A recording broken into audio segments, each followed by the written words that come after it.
Bismillahirrahmanirrahim. Assalamualaikum warahmatullahi wabarakatuh.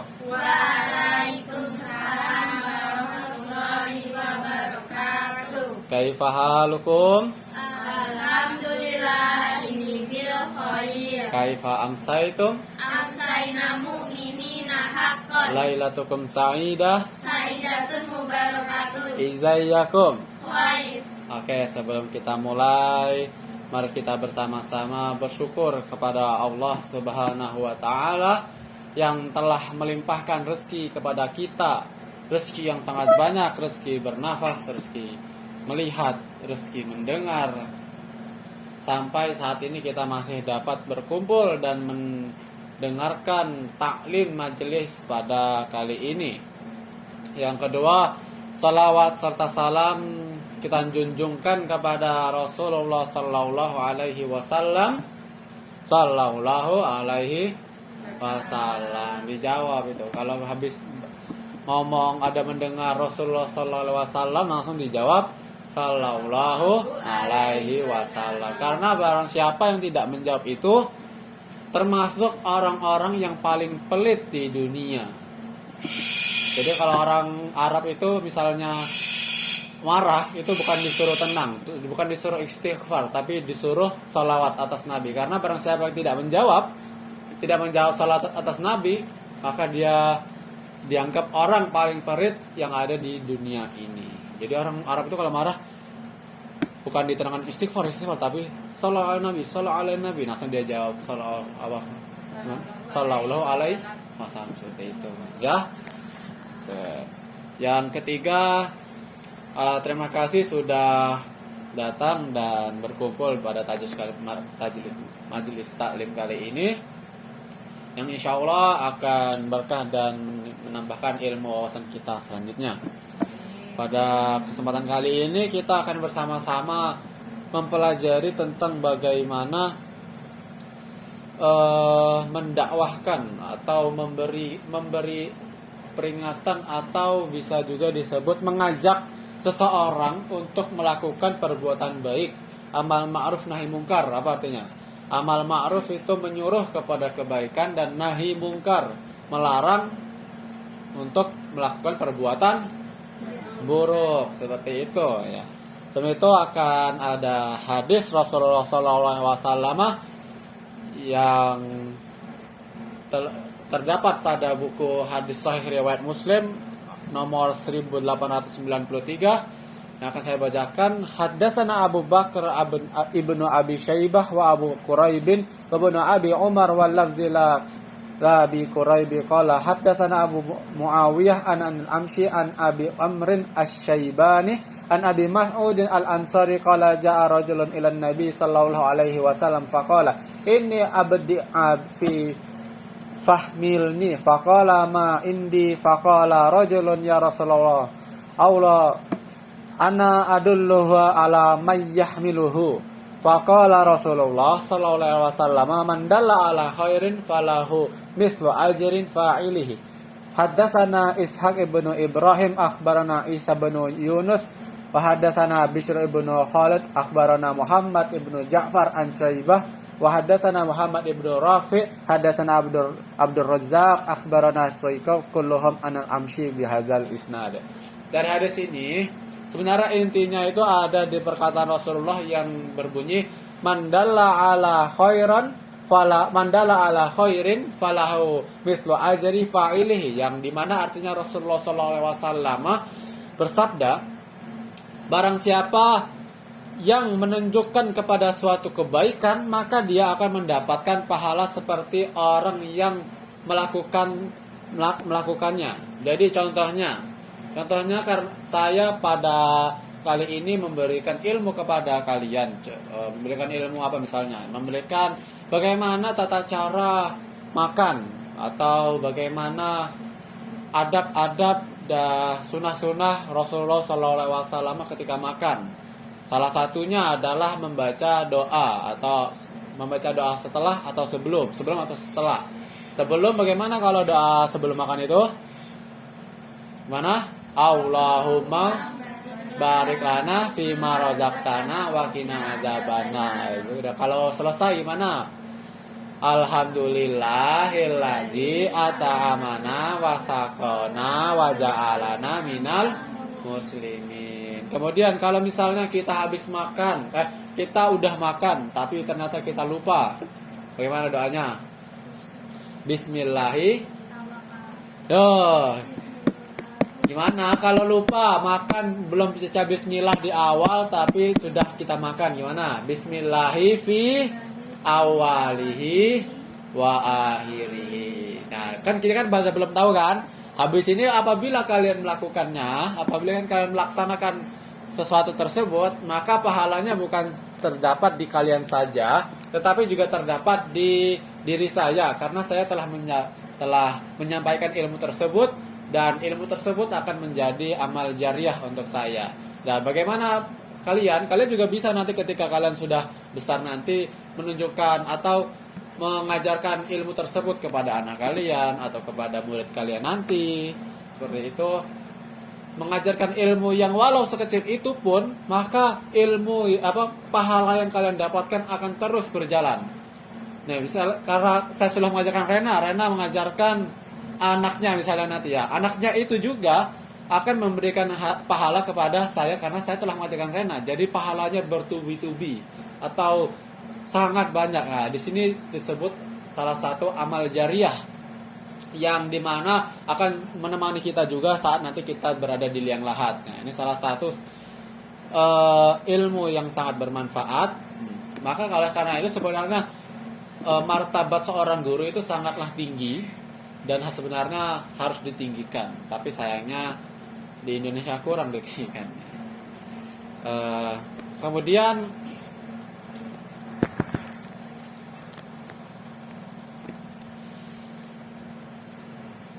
seperti itu untuk yang pertama. Kemudian bagaimana cara kita menyampaikan hadis tersebut? Apakah kita harus melakukan secara menyampaikan suatu suruhan atau ajakan tersebut, apa kita harus melakukan dengan kasar atau dengan marah atau dengan baik atau seperti apa? Nah, di sini ada hadis Nabi Shallallahu Alaihi Wasallam yang diriwayatkan oleh hadis sahih riwayat Muslim nomor 70 yang berbunyi qala Rasulullah sallallahu alaihi wasallam sami'tu Rasulullah sallallahu alaihi wasallam yaqulu man ra'a minkum munkaran falyughayyirhu bi yadihi fa in lam yastati fa biqalbihi. Maaf salah. Sami'tu Rasulullah sallallahu alaihi wasallam yaqulu man ra'a minkum munkaran falyughayyirhu bi yadihi fa in lam yastati fa bi lisanihi fa in lam yastati fa biqalbihi wa dzalika ad'aful iman. Nah, di sini artinya Rasulullah sallallahu alaihi wasallam bersabda, barang siapa di antara kamu apabila melihat kemungkaran hendaklah ia mencegahnya kemungkaran tersebut dengan pertama tangannya. Nah, jika tidak mampu melakukan dengan tangannya maka mencegahlah dengan lisannya. Jika tidak mampu juga, hendaklah ia mencegahnya dengan hatinya, dan itulah merupakan selemah-lemahnya iman.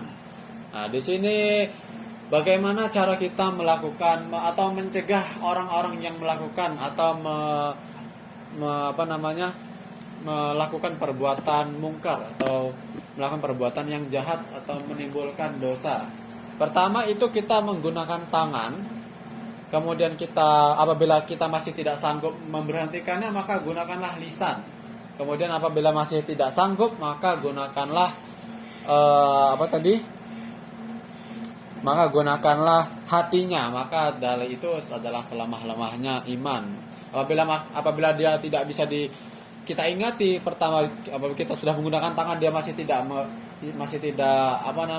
tidak sadar, tidak memberhentikan perbuatan itu, maka ubahlah dia kemudian menggunakan lisan. Apabila kita sudah menggunakan lisan tetapi dia masih tidak memberhentikan perbuatan mungkar tersebut, maka mencegahlah dia menggunakan hati. Apabila masih tidak bisa, maka itu merupakan sudah salah satu selemah-lemahnya iman. Dia berarti sudah iman dia sudah sangat rendah. Mungkin kita harus menunggu hidayah yang diberikan oleh Allah Subhanahu wa taala agar dia sadar dari perbuatan keji tersebut. Dari sampai sini apakah ada yang ingin bertanya, mungkin bisa disampaikan, silahkan.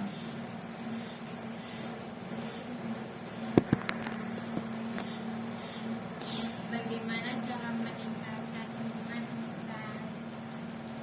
Gimana dari Rena?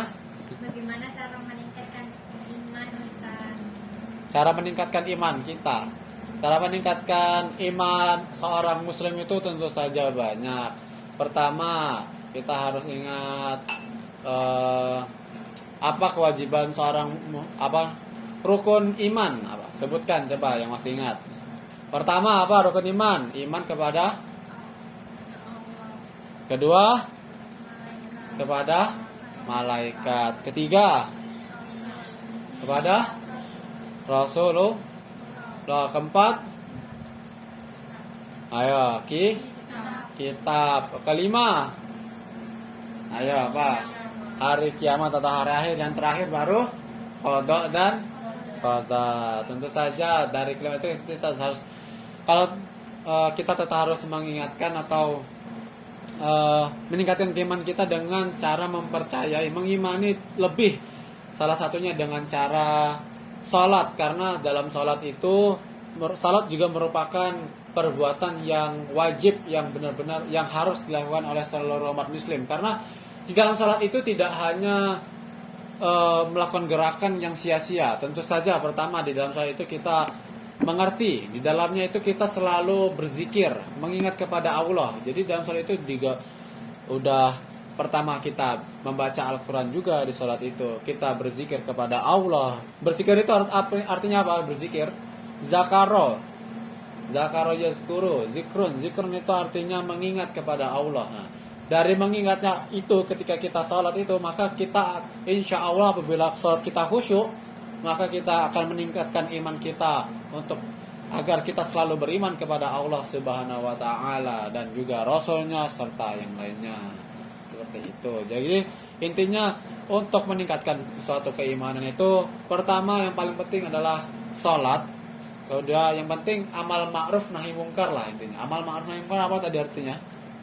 Amal ma'ruf melakukan perbuatan yang baik atau menyuruh amar ma'ruf, menyuruh kepada kebaikan dan melarang, mencegah dari suatu perbuatan yang buruk. Nah, pokoknya intinya selalu berbuat baik, selalu melakukan apa yang diperintahkan oleh Allah Subhanahu wa taala dan Rasulullah SAW, dan juga mencegah atau tidak melakukan perbuatan yang maksiat, yang dimana perbuatan maksiat tersebut bisa mengkikis pahala kita juga dan juga menambah tinggi dosa kita. Dan dimana apabila seseorang mendapatkan dosa itu lebih banyak dibandingkan pahalanya, maka di situ ada kemungkinan besar setan akan lebih banyak mengganggu dan iman kita dipertanyakan juga. Kita jadi lebih mudah terlena seperti itu.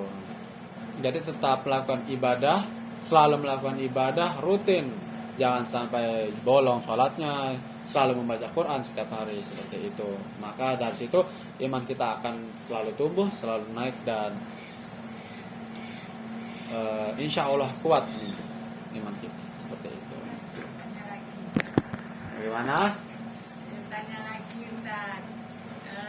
Sekarang ini kan zaman pengaruh teknologi, di mana anak-anak ini sering buka-buka HP online, buka-buka situs sembarangan, sehingga banyak berpengaruh kepada perilaku, sehingga akhirnya lebih cenderung senang ke HP daripada misalnya. Bagaimana cara mengatasi pengaruh sosial media pada perilaku kita, yang terutama hal-hal yang buruk? Bagaimana kita mengatur atau meminimalisir pengaruh buruk sosial media terhadap kita, anak-anak kita dan semua yang penggunanya terutama ya. Pertama, untuk orang tua ini, pesan kepada orang tua tentunya selalu mengawasi apa yang dibuka oleh anaknya misalnya. Karena kan juga sekarang itu apabila orang tua memahami lebih jauh tentang teknologi, ada di Google itu namanya Google Family. Google Family itu bisa mengakses dari HP ibunya itu bisa nyambung ke HP anaknya.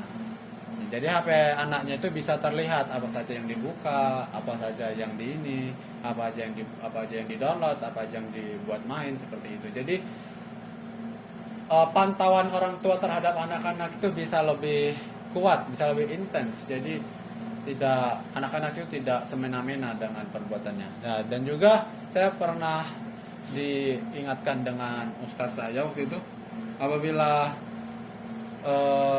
anak-anak memang sudah terpengaruh kuat terhadap HP-nya, jadi ustadz saya itu tidak memberikan hak kepemilikan kepada anaknya. Maksudnya tuh jadi anaknya itu tidak diberikan HP apabila memang dia itu tidak mencukupi umurnya atau belum dewasa dalam bijak dalam menggunakan HP. Maka jangan pernah memberi anaknya itu suatu hak kepemilikan, karena apabila dia sudah beranggapan HP tersebut adalah hak miliknya, maka dia akan semena-mena, maka dia akan berbuat terserah apa yang ia mau karena dia menganggap itu adalah miliknya. Bagaimana misalnya kita itu cuman hanya memberikannya hak pinjam dari misalnya itu tetap merupakan HP ibu, tapi kamu boleh meminjamnya, maka anak juga mempunyai tidak bisa semena-mena. Jadi anak terfikirkan tidak boleh melakukan apa, nanti takut dimarahi atau seperti apa itu dia. Jadi tidak semena-mena, tidak melakukan hal perbuatan yang di luar batas seperti itu. Nah, jadi bisa seperti itu, insya Allah. Apa masih kurang, Ibu Lili? Ya, sebenarnya masih banyak lagi. Ya mungkin tadi karena waktu sudah mau sholat, cukup Ustaz. Terima kasih. Oke, terima kasih. Oke, terima kasih teman-teman, ibu-ibu sekalian, adik-adikku juga atas kehadiran dan menyimak majelis taklim kita pada malam hari ini. Saya ucapkan syukran jazilan atas ala ihtimamikum. Sebelum kita tutup, mari kita bersama membaca alhamdulillah, alhamdulillahirabbil alamin, kafaratul majlis, subhanaka humma wa bihamdika asyhadu an la ilaha illa anta astaghfiruka wa atubu ilaik. Wassalamualaikum warahmatullahi wabarakatuh.